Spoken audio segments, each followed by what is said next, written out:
Life insurance പോളിസിയെ പറ്റി ആലോചിച്ചിട്ട് പോലുമില്ല. ഇതൊക്കെ ആർക്ക് വേണം സംഭവിക്കാവുന്ന കാര്യങ്ങളല്ലേ. ഞാൻ എന്തായാലും ഒരു പോളിസി എടുക്കാൻ തീരുമാനിച്ചു കഴിഞ്ഞു. നിമിഷേ, എന്റെ ഡീറ്റെയിൽ ഒന്ന് പറയോ?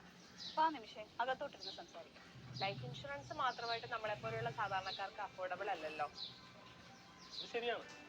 എന്തെങ്കിലും റിട്ടേൺസ് ഒക്കെ വേണ്ടേ? ജീവിച്ചിരിക്കുമ്പോൾ തന്നെ ആവശ്യങ്ങളില്ലേ? പോസ്റ്റ് ലൈഫ് ഇൻഷുറൻസ് ആകുമ്പോൾ നമുക്ക് ലൈഫ് കവറേജിന്റെ കൂടെ നല്ലൊരു സേവിങ്സ് കിട്ടും. നമ്മളൊരു നിശ്ചിത കാലയളവിലേക്കാണല്ലോ പോളിസി എടുക്കുന്നത്. ആ കാലാവധി കഴിയുമ്പോൾ പോളിസി ഹോൾഡർക്ക് നല്ലൊരു എമൗണ്ട് മെച്യൂരിറ്റി ആയിട്ട് ലഭിക്കും.